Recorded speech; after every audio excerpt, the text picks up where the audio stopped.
شام تک میں اس کے آنے سے بالکل ہی مایوس ہو چکا تھا۔ اب میرے دل میں طرح طرح کے وسوسے آنے لگے تھے۔ ہو سکتا ہے اس کا جاپ مکمل نہ ہوا ہو، کہیں ایسا نہ ہو کہ کمبخت کالی داس نے اس کوئی نقصان پہنچا دیا ہو، لیکن اتنا تو مجھے یقین تھا کہ وہ کالی داس کے بس کی نہیں ہے۔ اچانک میرے دماغ میں جیسے جھمکا سا ہوا، کہیں محمد شریف کے حصار کی وجہ سے وہ نہ آ پائی ہو۔ یہ سوچ کر میرا دماغ گرم ہو گیا۔ میں نے اسی وقت محمد شریف کو بلوایا۔ وہ جلدی سے اندر آ گیا۔ محمد شریف، کیا تم نے میرے دفتر کے حصار ختم کر دیا تھا؟ میں نے بڑی سنجیدگی سے پوچھا۔ جی جناب، میں نے آپ کے حکم کے مطابق کل رات ہی یہ کام کر دیا تھا، اس نے آہستہ سے کہا۔ اور گھر کا؟ جی ہاں، لیکن اسے مکمل طور پر ختم ہونے کے لیے 2 دن لگیں گے، اس نے کہا۔ ٹھیک ہے تم جاؤ۔ میرا لہجہ بالکل سپاٹ تھا۔ اس نے افسردگی سے میری طرف دیکھا اور بنا کچھ کہے سلام کر کے واپس موڑ گیا۔ نہ جانے مجھے کیا ہو گیا تھا، میں رادھا کی انتظار میں بالکل ہی بچہ بن گیا تھا۔ فکر دم بدم بڑھتی جا رہی تھی۔ سے پہر تک میں تقریب مایوس ہو چکا تھا۔ میں نے چابیاں اٹھائیں اور باہر نکل آیا۔ راستے میں بھی میں رادھا کے بارے میں ہی سوچتا رہا۔ اس حالت میں میرا دل گھر جانے کو بھی نہ چاہا۔ میں نے یوں ہی بلا ارادہ گاڑی ایک سڑک پر ڈال دی جو شہر سے باہر جا رہی تھی۔ آہستہ رفتار سے گاڑی چلایا جا رہا تھا۔ شام ہونے میں ابھی کچھ دیر باقی تھی۔ میں بینک ٹائم ختم ہونے سے کچھ دیر پہلے ہی نکل آیا تھا۔ اچانک گاڑی نے جھٹکے لینے شروع کر دیے اور 1-2 جھٹکوں کے بعد اس کا انجن بند ہو گیا۔ اتنی دیر میں اسے سڑک کے کنارے لانے میں کامیاب ہو گیا تھا۔ مصیبت در مصیبتوں میں جھنجلا گیا۔ پٹرول گیج پر نظر ڈالی تو ٹینکی تقریباً فل تھی۔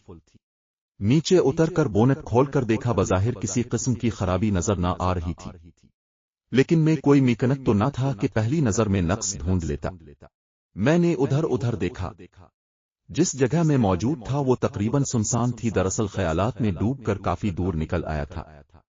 اب شام کا دھند ہلکا پھیلنا شروع ہو چکا تھا۔ پرندے اپنے آشیانوں کی طرف لوٹ رہے تھے۔ سڑک پر بسیں اور کاریں زناٹے سے گزر رہی تھیں۔ میں اس آس میں ہر کار والے کو ہاتھ دیتا کہ وہ رک جائے، لیکن جس قسم کے حالات کا شکار ہمارا ملک رہتا ہے، اس کے پیش نظر کوئی کسی کی مدد کر کے خود کو مشکلات میں نہیں پھنسانا چاہتا۔ یوں بھی شام کا وقت تھا، کوئی گاڑی والا رسک نہ لینا چاہتا تھا۔ میں نے ایک بار پھر چاروں طرف نظر دوڑائی۔ سڑک کے کنارے کھیت تھے، کچھ فاصلے پر مجھے کسی گاؤں کے آثار نظر آ رہے تھے۔ وہ جگہ یہاں سے زیادہ دور نہ تھی، بمشکل میں منٹ میں پیدل انسان وہاں پہنچ سکتا تھا، لیکن گاڑی کس کے آسرے پر چھوڑتا؟ ابھی میں کھڑا سوچ ہی رہا تھا کہ مجھے دور کھیتوں میں ایک آدمی سڑک کی طرف آتا نظر آیا۔ میں رک کر اس کا انتظار کرنے لگا۔ میں نے برابر اس پر نظر رکھی ہوئی تھی، کہیں وہ کسی دوسری طرف نہ چلا جائے۔ شام کا اندھیرا گہرا ہوتا جا رہا تھا۔ کچھ دیر بعد وہ آدمی سڑک کے قریب پہنچ گیا۔ میں نے آگے بڑھ کر اسے آواز دی۔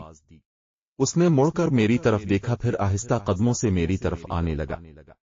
السلام علیکم۔ میں نے اس کے قریب آنے پر سلام کرتے ہوئے مصافحے کے لیے ہاتھ بڑھایا۔